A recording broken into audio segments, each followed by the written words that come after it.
this little tedious task. We're gonna mark all these cardboard templates and cut it out on, I got sheet metal. Got some sheet metal so we can cut out some of those designs. That we have little patch kits for the firewall. We'll have it for, you know, some of these fender cutouts, some holes that we're not going to use, and I can't decide if we're going to patch these up too in the radiator support. But first, before I do all that, I do need to clean. I ripped the whole dash out so that I can get to all the holes and don't have to worry about anything catching on fire. But we need to clean all of the tools up. Let me get on that real quick. Let's just do a little YouTube magic. All right, got all the tools cleaned up, but I think I'm gonna tackle, before I start drawing the circles on the cardboard, I think I'm gonna tackle this unnecessary wiring that I have and try to clean up that and all this. So we'll see where I'm gonna try and tuck it and zip tie it all together somewhere. But it's crazy how this thing looks with no dash.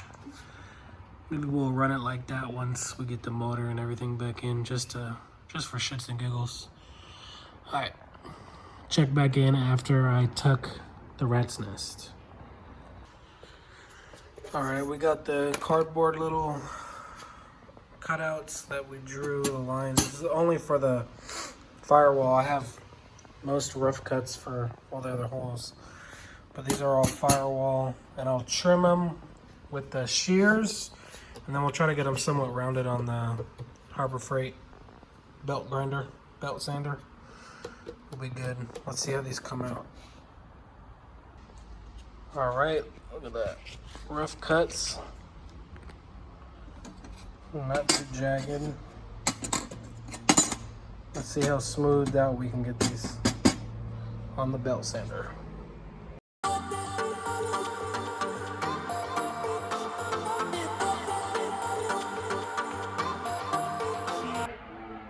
think that's about as good as we really need it.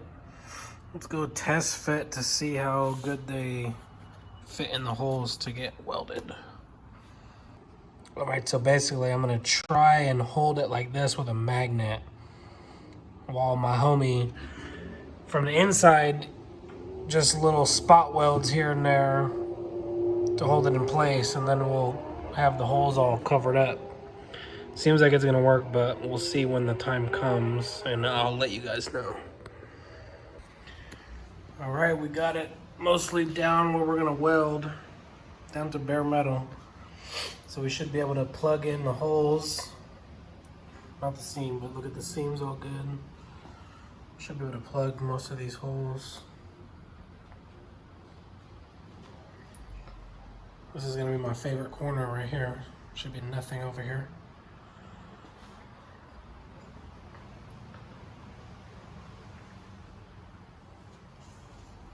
Get a little before.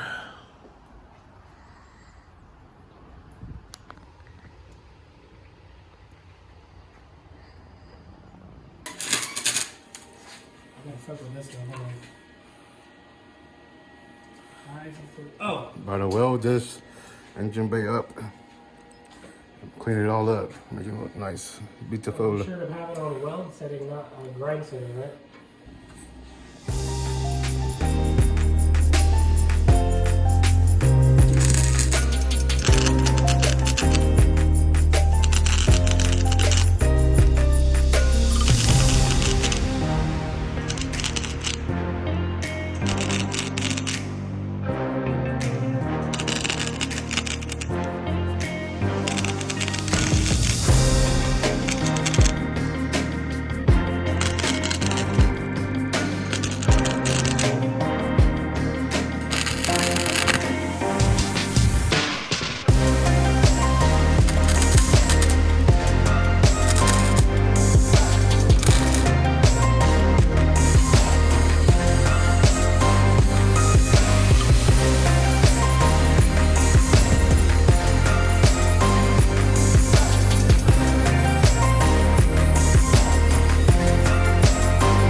fix that belt. Fix that belt. Fix your belt. Hey, you won't do a pull on the way out. You won't do a pull on the way out. A pull.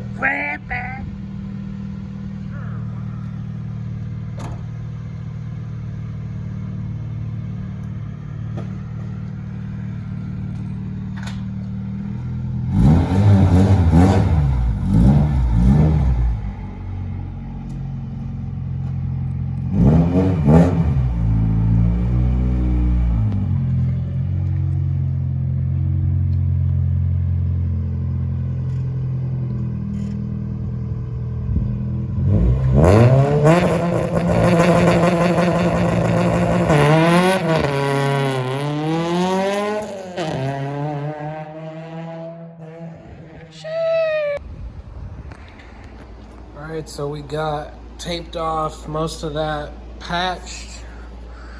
Got the Raptor liner, fender wells. I think it looks pretty good. What do you guys think? Let me know in the comments. It's pretty good. Try to keep the kind of OEM style. Not too bad, not too great. But we are getting, I think for the firewall, as I patched it, I actually bought some DEI. It's heat adhesive. It's like a blanket, but it's adhesive. I think I'm actually going to, after I paint the bay white, this is gonna go along the firewall just to try to keep most of the heat out, because it used to get really hot with the downpipe sitting right there. And I think to end out this part 2, we're going to prime the engine bay at least. And then the third part will be paint and final assembly to throw the K24 back in. I think I've got a bunch of questions on most of the Prelude pages about this, but I'll try to go along with it. If you guys have any questions down in the comments, I will get to it. But otherwise, let's see how priming the bay goes. Throw one more time lapse.